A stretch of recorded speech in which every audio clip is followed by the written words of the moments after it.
สบายดีทุกคนพอกับเบาล่างเก่ามื้อนี้เบาล่างที่พามาเที่ยวชมบรรยากาศของเมืองหลวงพระบางเนาะตอนนี้เบาล่างอยู่พระราชวังเนาะหรือว่าวังเก่าของเจ้าชีวิตเนาะเดี๋ยวเบาล่างสิถ่ายบรรยากาศให้เบิ่งเนาะ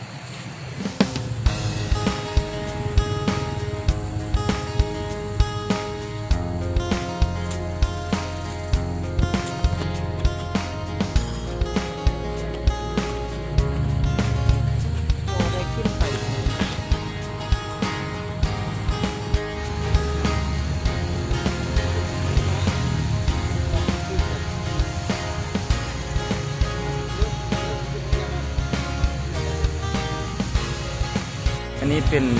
เส้นทางระหว่างตลาดมือนมห้า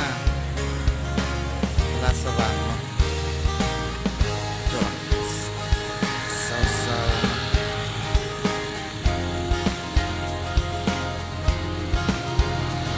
ๆมันก็จะมีรถเลยนะเพราะว่าคนกำลังเริ่มไปเที่ยวเดี๋ยวเข้าไปทางหน้าตลาดสว่างเนาะ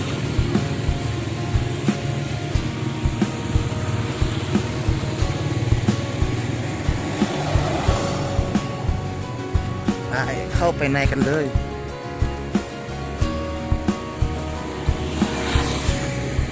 อันนี้ก็เป็นด้านหน้าพระราชวังจะแนะนำปลาร้านเข้ามาเลยเนาะแค่ก็จะบ่หลายคนเลยเพราะว่าช่วงโควิด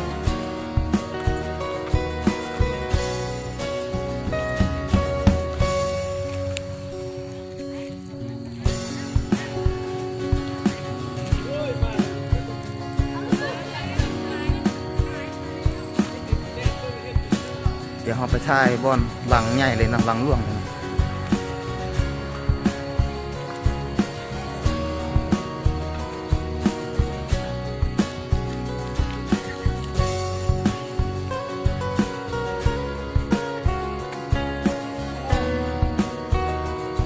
ล้องมันจะสั้นนิดนึงเนาะ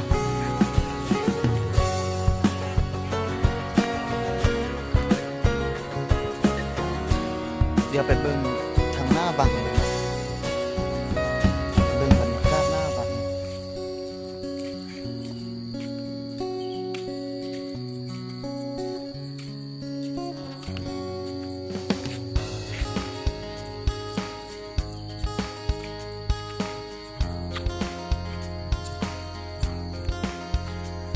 อันนี้ก็จะเป็น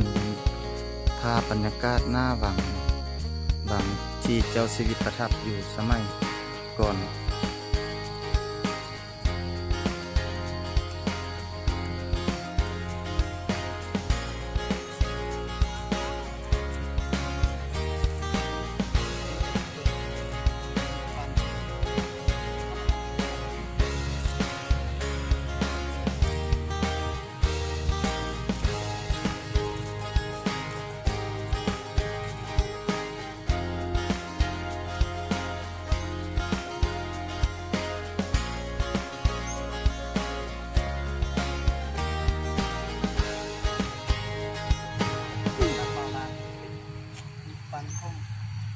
เจ้าสีสว่างวงเนาะซึ่งเป็นเจ้าชีวิตของหลวงพระบางสมัยพุทธกาลก่อน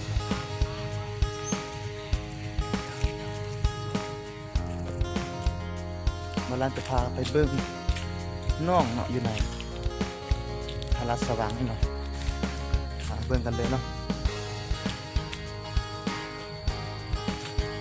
จะเป็นน้องเก่าแก่เนาะอยู่ในนี่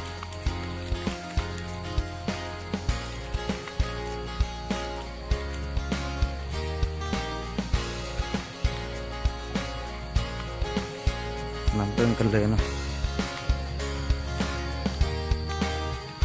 น้องน้ำนี่บ่แห้งจากเถื่อน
อันนี้ก็จะเป็น